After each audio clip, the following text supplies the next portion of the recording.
Judge Andrew Becroft is a courageous person in New Zealand. If you want somebody who is on your side to do with children, this is the person you want on your side. And he is an outstanding New Zealander who has a view about how good we could be and has a culture and a practice which is entirely inclusive and empathetic to the most difficult of circumstances, yet he's tough as teak.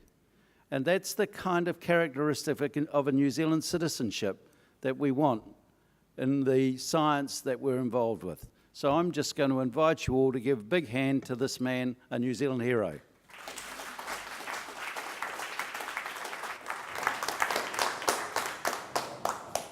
E ngā mana, e ngā reo, e ngā rangatira, tēnā koutou katoa. He pai ki te kororo, kia koutou I tēnei rā. It is good to speak to you today. Not only do I have in common with Professor Ong that we were born in Kuala Lumpur, but we're one of the few that are wearing ties. Reminding me of a story grouping to a group of great young people, year 12 and 13 students, 16, 17-year-olds in Ashburton, in the school assembly hall. I divided the group into two halves. This the prosecution, this the defence. I gave them some real-life examples, all the facts, and said, why don't you just argue, now you know the facts, argue for some tougher or lighter sentences. And some of them are on their feet instinctively. I said, you are better than some bad lawyers. It was great. We'd never had more interaction, and there was a line of questions at the end, and I was really worried because I could see one girl right at the end, clearly with an important question. And when the hall emptied, she looked at me and said, can I ask you a question? I said, sure. And then she looked me up and down and said, where did you get your tie?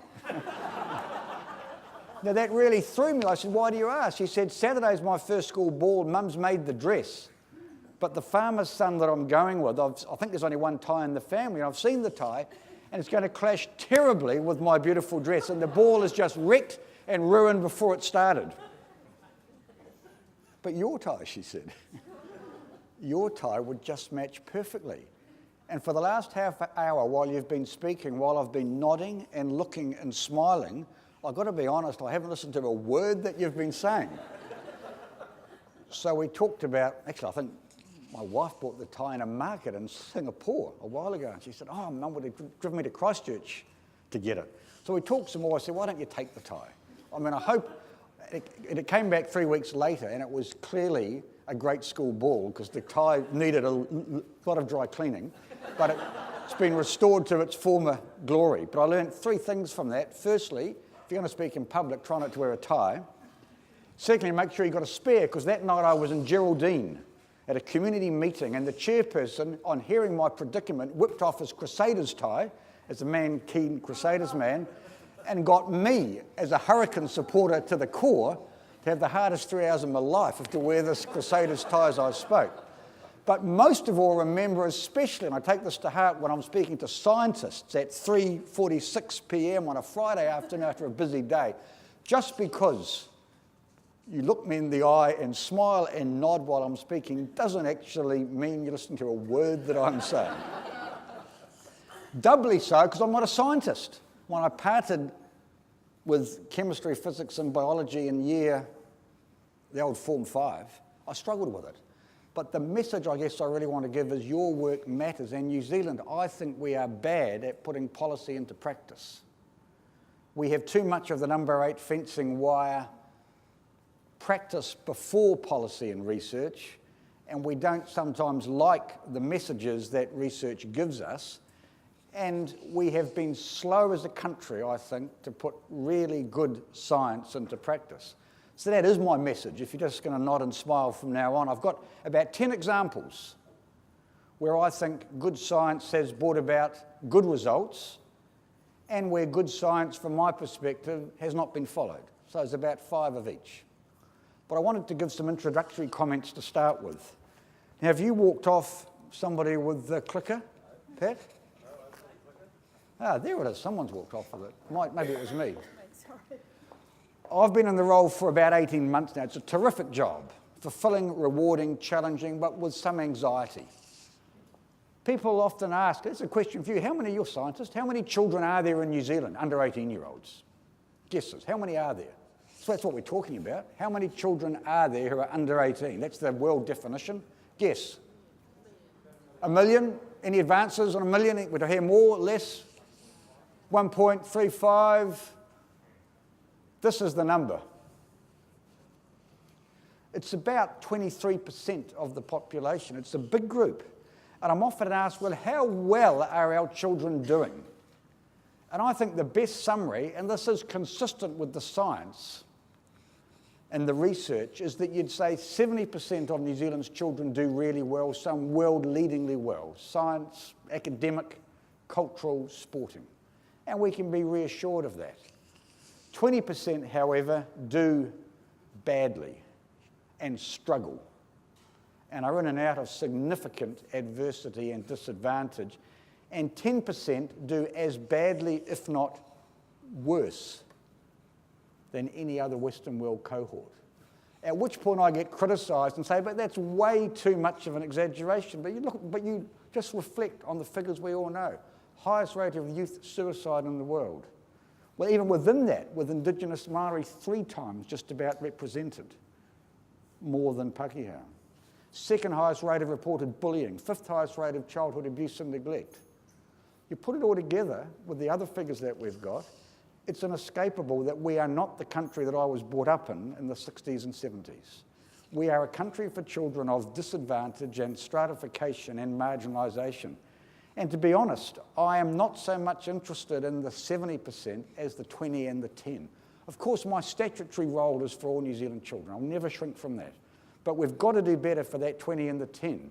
And your director was saying, just as we spoke outside, and it's music to my ears, we want to lift that 20 and 10 up to here. So in his words, every child gets a fair suck of the salve, which, Ken, is a New Zealand expression that we can explain to you. And I agree with that. We have got to do much better. And I suppose it's very well exemplified by a story of my last day in the youth court. And I remember it so clearly to this day, meeting this boy to sentence who I knew was going to need a significant sentence. And he understood that too. He was going to have at least 6 months in a youth prison. His offences were, although they sounded in law minor, if you looked at the facts, he'd been stealing cars to order and driving up the off-ramp of the motorway as an on-ramp and playing literal human dodgems, which was, as you can imagine, extraordinarily dangerous. And when I came to sentence him, I just reflected on what we knew about him. A background of chronic family violence, physically abused by his father, substance abuse was endemic in the family, early behavioural issues, that early childhood education were marked from the beginning.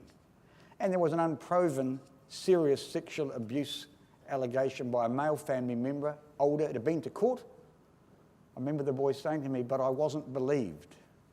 And this man was acquitted. And he still carried the emotion of it. He had had 30 different child, youth and family placements. That's not a record by any means. I met a girl in Christchurch recently, had 62 placements before the age of 16. He'd been removed by the state in foster care, but separated from his siblings. In fact, when the research was done on the new Oranga Tamariki, it was good that a children's care experienced reference group was set up. You know what their first and most consistent message was? If we have to be removed, keep us together. Strangely, that had never been in the law, you know. It is now because of what those care experienced children said. The sibling unity principle is there. This boy began substance abuse at age 11, a very typical age. And he had experimented with cannabis and was drinking Codies by the age of 11. Probably you don't know what Codies are. They're not your choice of drink. But they're bourbon and cola, raspberry-flavoured, pre-mixed drinks, 8% alcohol. And I was sent a picture from a suburban dairy in New Zealand where a 12-pack shrink-wrapped of Codies was being sold for $12, $1 a can, 8% alcohol. And the next door fridge was pump water bottles at $2.80. We live in a community where alcohol is cheaper than water. And I think we have got all the research in the world, which will be one of my 10 examples, on the effects of alcohol on the teenage brain, but our policy does not reflect it. And one of the reasons is that the alcohol manufacturing lobby in New Zealand is one of the strongest under the radar lobby groups in the country. And you should not underestimate, we should not underestimate the threat that is, I believe, to good policy regarding alcohol and teenage accessibility. He'd attended 20 schools, 11 primary schools. So those who are researching resilience and adversity, he had a sky-high score. Been out of school for 3 years, was self-harming, said to have post-traumatic stress syndrome, but he had some real ability. He was even good enough, they said, although the bar these days is pretty low, to have trialled for the Blues. And, and it was exciting, and it was exciting to see that potential. And when I came to sentence him, he said something and asked them what no other young person I'd met with had ever said. He said, "Can we have a prayer?" And I said, "You mean you want me to pray?" He said, "No, I'd like to pray." And the sergeant, who was a tough as tea-cold guy, went and grabbed him and said, "He can't pray in the dock," and got him and stood next to him. And the only other family member was his grandmother. And we all stood, and he prayed the most amazing prayer. I still remember him saying, I've got to pay the price for what I did. But I remember him saying as clear as day, "I hope I get the help. I hope I get the help." And that really is the question you are asking today. What is the help that a boy like that, who represents that 10% quintessentially, what is the help that is best provided early and in the teenage years? And I went to shake him by the hand. The sergeant, not given to shows of emotion, hugged him. I saw him walk through the dock, down the stairs. I went to see him about 6 weeks later. He was doing okay. He said, "I'm sleeping better, getting good meals. I'm learning about impulse control." He said, "I didn't know what that meant, but I'm learning about that, about regulation. I'm hopeful of doing better, but I'm going to have to leave, and I really hope I get the help." And what would be your answer to a boy like that? What help would he require? We could talk about that a lot, but I hope in the next 3 to 5 years your research on teenage resilience will help answer that.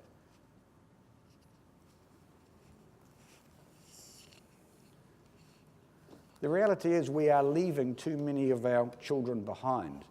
And I was at a select committee recently and said, you know, we should be much more intentional about policy being focused on children. I mean, Sweden, that we used to compare ourselves to, is miles in front of us in terms of child-focused policy. I talked about child impact assessments for every piece of legislation and policy. How might it affect children? Quick summary, 30 seconds. If it does, much more detailed assessment. And someone said, we get so many interest groups, the elderly, Māori, disabled. I mean, we got another interest group to cater for in lawmaking. And I said, really, shame on us if we relegate children to an interest group. They're 23% of the population, and unlike those other groups, with respect, I said, sir, you mentioned, they don't have a voice and they don't have a vote. They aren't an interest group. They're a fundamentally, qualitatively different part of the population that need adults to think through carefully, working with children, what are their interests. And we desperately need good policy, it seems to me, in that area. And I don't believe, actually, those footprints are more like footprints in cement. And I wouldn't have worked in the youth court for 15 years if I hadn't have thought that we could make change. And I could give you some great stories of change. Sure, it's way harder, and everything points back to earlier intervention, but change is possible even in the teenage years. So all that by way of a brief sort of introduction, 2 points, 2 contextual points to make, which I think are important. Firstly, numbers of children in New Zealand continue to increase, but the percentage of the population of children are decreasing. It's happening worldwide, and actually reassuringly, it's happening in a much more pronounced way in other Western world countries than in New Zealand. But we're dropping quite significantly because of the ageing population. So if you're working in this area in policy, remember that anything you're going to be recommending is going to have the taxpayer dollar competed by, none of you here are close to the over 65 age group, but that group is the health, recreational and care needs for the over 65 is going to be increasingly a stretch on the dollar. And the tragedy is that disproportionately disadvantage in New Zealand falls on the under 18s. I'm not going to blind you as scientists with stats, but I think this is a really interesting statistic that sets New Zealand apart, this graph. It measures deprivation rates, so high numbers are bad, low numbers are good. Compares New Zealand with the EU, and you see for the 65s, we actually do pretty well. If you're close to 65, you're going to enter one of the best looked after cohorts in the world. Isn't that great? But if you're under 18, you are born into one of the least looked after cohorts in the Western world. But what's really interesting is the ratio of deprivation rates between the over 65s and the under 18s. And you wonder, how can that be in New Zealand? And it's really it's about a 30-year situation this has happened for. And it went right up in the 80s and it stayed pretty similar. Relatively short term, we could fix it, but we haven't yet. Have we the will? That, I guess, is the question. And the other point to make is by 2037, we won't be, in terms of children, a majority white Pakeha community. And given that too many of the 20 and 10% are Māori or Pacifica, the then question is, what implications is that going to have for our policy? So I think for all of us, this boy Kane, who was in the 10%, who I met overseas, he said, take a picture of me, take it back home. He nicely, without realising it, encapsulated what might be called the micro and the macro challenge, the individual challenge first. He turned around and said, this is my motto. And it's surely the motto of all of us. When you're doing research and experiments and helping to set policy, let's do those things as well as we possibly can. But he also said, there's a challenge for you, Judge, in this quote that was stuck up on a piece of card. I vividly remember it next to the lettuce at the buffet lunch. Power at its best is love implementing the demands of justice. Justice at its best is power correcting everything that stands against love. You here are one of the most powerful behind-the-scenes lobby groups for improving childhood advantage in the country. And I hope, Wayne, you and your team can use that and leverage it for good and bring that 10 and that 20% up to where the 70% are, because that's got to be your challenge. And for me, I'd go so far as to say, if it's not child poverty, I'd say family material disadvantage and adversity. Everything seems to lead back to that. And you don't need me to unpack that. When I'm in question and answers, people say, but does it cause it? Isn't it really parental irresponsibility, poor parental decisions? If you can't blame it on the environment. That'd be a great discussion. But you as scientists would have answers to that. But you can at least say that if it's not causative, there is an association. And you know about the social gradient, because about 5 of you have told me about it. And these slides, just with the richest group on the left and the poorest group on the right, just demonstrate that gradient for illness and accidental injury, for deliberate assault and neglect, just demonstrates it over and over again. Infant mortality. Achievement in education. It's interesting that Māori do a lot better in quintile 5, which is the opposite we've just been talking about, the richest school districts, to put it bluntly. Māori do better than they do in quintile 1, but the gap of achievement with Pakeha remains the same. So irrespective of the quintile, the achievement gap remains the same. So there's some, I think, some fascinating research questions as to what can we do to get rid of that tramline gap. All of which gets me to another story in the youth court where a boy appeared, some of you know this, but you haven't heard the full story, threw off his hoodie and somewhat grandiosely just paraded this T-shirt. Now, you get lots of T-shirts in the youth court, but this was a more challenging one for me. And you can imagine what you might think if you were a judge, how you might engage with this young person. This was his T-shirt. I'll get rid of that. because we know it affects mental health poverty too. That was his T-shirt, and he just stood there. Now, the youth court, we try to encourage engagement and participation, and I said somewhat lamely, that's an interesting T-shirt. He said, all good, boss. So then I said, well, it's early, isn't it, to call yourself a criminal? You haven't even answered the charge yet. At this stage, his lawyer was on his feet, clearly wanting me to shut up him. But I boxed on and said, well, I can't fault your theology. And I said, you won't know what theology means. He said, I think I do. Is it about God stuff? I said, yeah. And I said, well, I firmly believe on the other side of heaven, there will be perfect justice. I believe that, I said. But I said, the bad news is, today, in the Manukau Youth Court, you're stuck with me, Judge Becroft. And he smiled, and without it all being rude, he just said, I hope you get it right.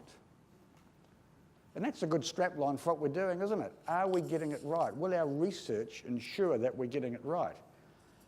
Now, some of you have heard the story, haven't heard me say this, that last year I was in Paraparaumu College, and a young, recently graduated English teacher said, but do you know where that comes from, these words? Do any of you know? Some of you have heard me, I know, but have a guess, those who haven't heard. Where does these words come from? Tupac. You're right.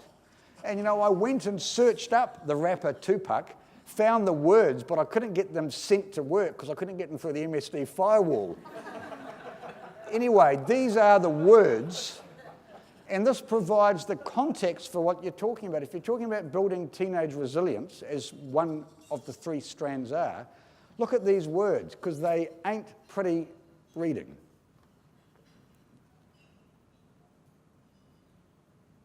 I wake up in the morning and I ask myself, is life worth living? Should I blast myself? I'm tired of being poor, and even worse, I'm black. My stomach hurts, so I'm looking for a purse to snatch.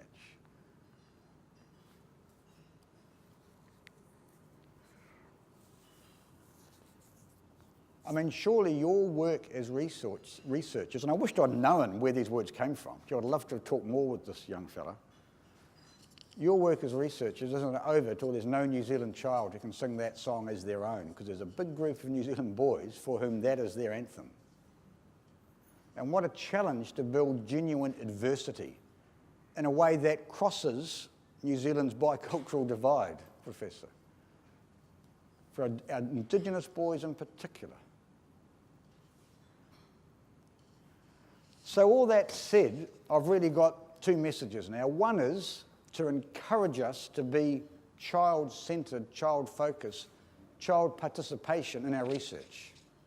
You probably had people challenge you on this before, but I'm just sore. I've gone too fast, I think, there. Here we go. We'll get through. I've got a much larger slide that you can, set of PowerPoints you can look at. But this challenge really is, in our research, it's the same with policy in Wellington. Are we genuinely involving children in the process? You know, the Ministry of Education designed a whole Education Act without once being able to point to one example of consultation and seeking out the views of children. We did at the last minute. We asked over and over, and in the end we were told, well, they can come to the select committee, that well-known child-friendly participatory process. In November was the hearing during exam season. But they said some interesting thing to children. They said over and over again, the big classes, which all the teachers say to our parents, work, we hate. Combined 3 classes. We'd much rather have smaller, focused education. They also said, I wish, the Māori kids said, and we just had a report that came out recently, we didn't ask them their experience, but they said over and over again, we experience racism. It was their word. They brought it up. We never mentioned it, but it came up an alarming number of times. They said the school principal used to come in all the time and say, here are the stats. And they said, as a Māori boy, I felt quite pissed off, as if I was doomed to fail before I started the year. It was interesting what children's voices said. And we asked other areas about influence in school. They said, why is there only 1 pupil on a school board of trustees? Why aren't there 3? Why aren't we all involved much more? Why don't we help interview prospective principals and feed it into the board who makes the decision? Children always add value. This little Australian clip It is Australian, but apart from that, unscripted, just shows you the value that children can add to the debate. So we can play it now. If I was Prime Minister, I would make it illegal.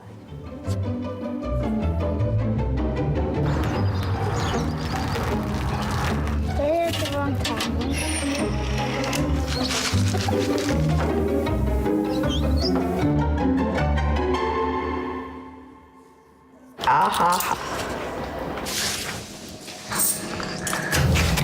Why does he get $5? That's just the way it is. $7. It should be flat out illegal. Like, I'm not joking. I'm not being unreasonable. Women and men should have the same money. They should have 50-50. 60-60 if you want to do 120. It should just be how hard you work. If you do the same work, you should get paid the same money. What we're trying to tell you is that it's not fair that boys get paid more than girls. Maybe if the men noticed they were being paid more than the women, they should speak up about it. When I am older, I'm going to make a change. If I don't forget. I have no words, it's so wrong. I mean, there are lots of ways that you can involve children, whether it's by surveys, or as Minister Tolley in designing Oranga Tamariki, a reference group, or focus groups, or going to schools. But I would really urge you, as I would to all New Zealanders, how well do we involve children in the decision-making process? If it's children we're researching, how are we exposing ourselves? What mechanisms do we have to hear their insights, to hear their views? Not that we should listen and do everything they say, but it's really important to hear and understand what they are saying. And I hope on all of your research projects, there's a mechanism for involving children. To finish, some examples of research that in my previous life as Principal Youth Court Judge and now has been influential, that came to mind. And I'll just get through all of this so we could take a while on it. Talked about what child protective practice is and what it isn't, and all on the PowerPoint.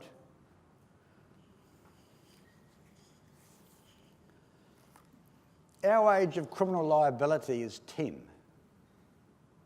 Only for murder and manslaughter to the age of 12. No one has ever been charged as a 10 and 11-year-old in New Zealand, and there's not one shred of science to say that a 10 and 11-year-old should stand independently in the dock as a fully formed human being with an operative frontal lobe. I don't know why we don't change it. There's been cry after cry saying the research doesn't support it. Otago longitudinal study goes further. And also, you know, we were one of the last in the world. Even Queensland beat us, and that's pretty bad. Queensland beat us, and most of the USA beat us, and that's even worse, to include 17-year-olds in the youth justice system. All the brain sciences supported it. But as from June next year, it's going to happen. Well, hallelujah. The youth justice system won't be perfect, but it will offer a lot better chance of long-term rehabilitation than the adult system. A lesson from the Otago longitudinal study, really it talked about adolescent-only offenders, or the jargon used was desisters. That is, most adults. Here's a question. How many of you here would say you offended once between the age of 10 or 20? Big or small, you broke the law in some way. Hands up. That's about right for scientists. They say about 85% will put their hands up, the other 15% are liars. Everybody's frontal lobe as a teenager predisposes them towards risk. And the research is, as I heard Nathan McIdory-Wallace say on 7 Sharp last night, what do you do to a 15-year-old who's really difficult? Pray and wait 3 years, and they will grow out of it. We can help a lot more. But all the research is those kids in that group, which are almost all offenders as young people, will grow out of it. And the research said the last thing you need to do is bring them to court, because that will introduce them to a system and enmesh them in a formal response that is for sure unhelpful. And as a result of that study, there is this legislation. It's one of the few don't charge provisions in the Western world, telling the police not to charge, and the police have bought into it because we lead the world in not charging young people. It's a fantastic story of research influencing policy.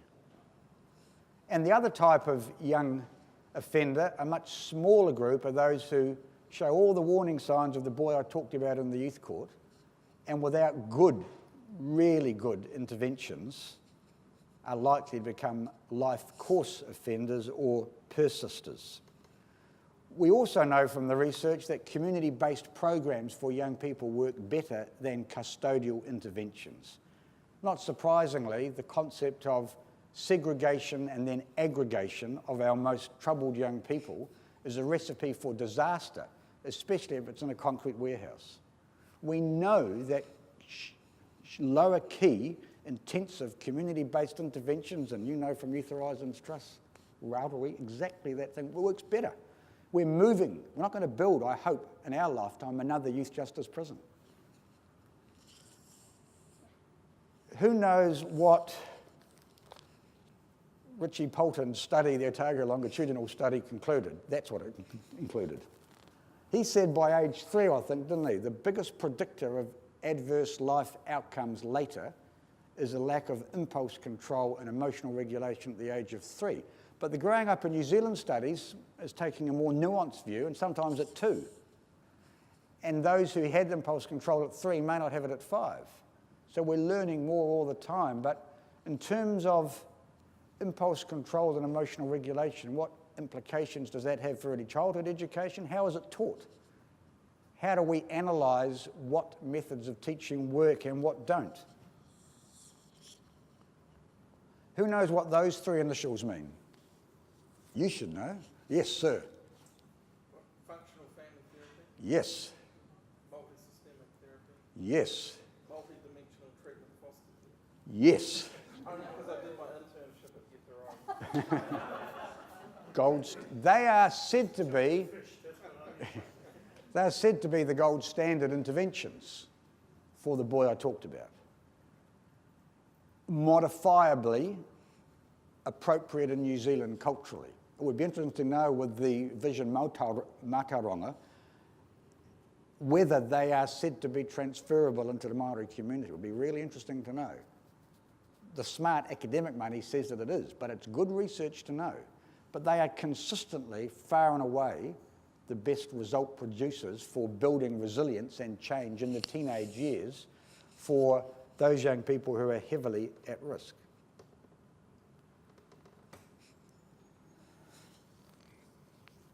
Why do we allow 100,000 kids to be exposed to passive smoke in cars every year? I just don't. Actually, it's every week, according to a select committee. We've had scientists along to say that it's a big risk for chest infection and bronchitis. Why don't we have that law? It's a good question.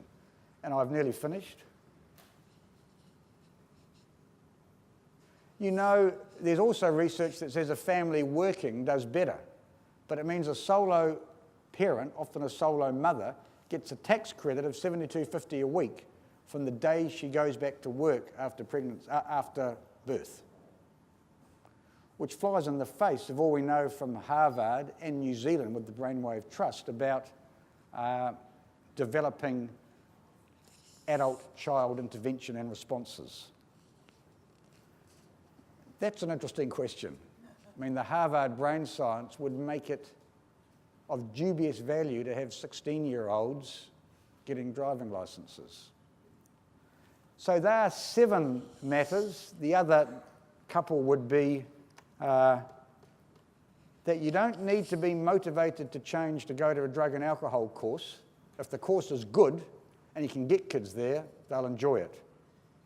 The alcohol policy and neurodevelopmental difficulties. I see Professor Chapman here, but what are we doing to ensure proper research about neurodevelopmental difficulties? Fetal alcohol spectrum disorder, ADHD, traumatic brain injury, dyslexia, communication difficulties. There's a huge issue there, and I think we'll be judged harshly in 50 years when we talk about teenage resilience that we never knew what we didn't know.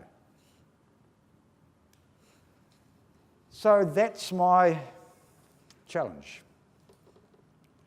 And it's my thanks for what you do, because we desperately need to lift the 10 and the 20% up into the 70%, and you have the keys to that kingdom. And I wish you well in what you are doing, and there's no time for more T-shirts, and it's Friday night, and it is definitely time for me to say goodbye. Thank you.